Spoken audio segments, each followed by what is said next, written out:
Hello guys. मुझे पता नहीं आपने कभी सुना होगा या नहीं सुना होगा, एक प्रोफेलैक्सिस ट्रीटमेंट रहती है। प्रोफेलैक्सिस मतलब क्या, तो एक आधी बीमारी ना हो, वो प्रिवेंट हो, उसके लिए जो उपाय योजना करते हैं या जो ट्रीटमेंट लेते हैं उसे हम प्रोफेलैक्सिस बोलते हैं। HIV प्रिवेंट होने के लिए या HIV मुझे ना हो किसी एक्सपोजर से, ये प्रिवेंट करने के लिए हम प्रेप, जिसे हम PREP प्रेप या PEP मतलब पोस्ट एक्सपोजर प्रोफेलैक्सिस या प्रेप मतलब प्री एक्सपोजर प्रोफेलैक्सिस, ये लाइन ऑफ ट्रीटमेंट सजेस्ट करते हैं पेशेंट को जो हाई रिस्क ग्रुप है उनमें। तो हम इसी बारे में कुछ बातें डिस्कस करने की कोशिश करते हैं कि प्रेप क्या रहता है, पीपी क्या रहती है, वो कौन ले सकता है, वो कैसे लेने पड़ता है, इस बारे में हम डिस्कस करने की कोशिश करते हैं। तो हम पहले प्रेप देखेंगे कि प्रेप क्या है।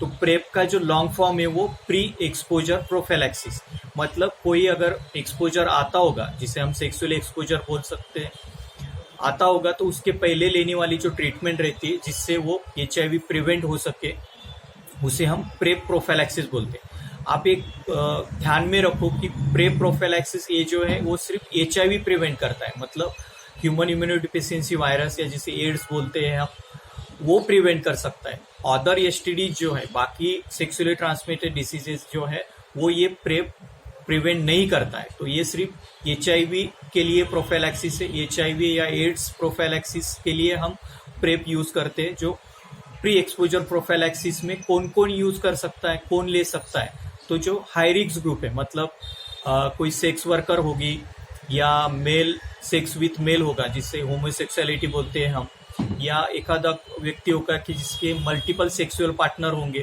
या हमेशा मल्टीपल सेक्सुअल पार्टनर के साथ उसके संबंध आते होंगे, लैंगिक संबंध आते होंगे, ऐसे लोगों को हम प्री एक्सपोजर प्रोफेलैक्सिस रिकमेंड करते हैं। एक एंटीवायरल ट्रीटमेंट रहती है जो टैबलेट फॉर्म में लेनी पड़ती है आपको। तो जो हाई रिस्क ग्रुप में है वहाँ पे हम वो सजेस्ट करते हैं। प्रेप कैसे लेनी है, तो ये केस टू केस सिनेरियो अलग अलग रहता है कि प्रेप डेली लेनी है या ओकेजनली लेनी है। अगर आपके मल्टीपल पार्टनर है, आपके संबंध कब आने वाले हैं, नहीं आने वाले हैं, पता नहीं है, अनप्रोटेक्टेड कांटेक्ट आते होंगे, तो ऐसे केस में डेली प्रोफेलैक्सिस या डेली प्रेप प्रोफेलैक्सिस हम रिकमेंड करते हैं, जहाँ पे आपको डेली टैबलेट लेनी पड़ती है।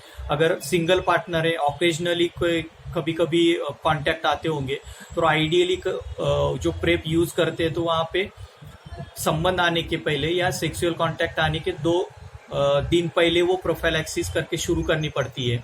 ये जिनके ऑकेजनली कांटेक्ट आते हैं उनके लिए है, पर जहाँ पे हाई रिस्क ग्रुप है तो मेनली जो रिकमेंडेशन है वो डेली टैबलेट का ही है, जिससे हम HIV प्रिवेंट कर सकते हैं वो प्रोफेलैक्सिस लेके। तो यह बात हमेशा याद रखो कि प्रेप मतलब PREP प्रोफेलैक्सिस हम जो यूज करते हैं वो सिर्फ HIV बीमारी या एड्स जो डिसीज है वो प्रिवेंट करने के लिए यूज करते हैं। इससे बाकी अदर STD जो है, सेक्सुअली ट्रांसमिटेड डिसीजेस है, वो इससे प्रिवेंट नहीं होते। तो प्रेप सिर्फ HIV प्रिवेंट के लिए है, जो डॉक्टर के गाइडेंस से ही आपने लेना चाहिए, क्योंकि हर टैबलेट का कुछ ना कुछ साइड इफेक्ट रहता है, उसका लेने का एक तरीका रहता है, वो तो प्रॉपर एक्सपर्ट से ही इसका गाइडलाइंस लेके या ट्रीटमेंट लेके आपने वो लेनी चाहिए। इस रिगार्डिंग कुछ भी क्वेश्चंस हो गए तो आप पूछ सकते हो। And please like, share and subscribe my channel.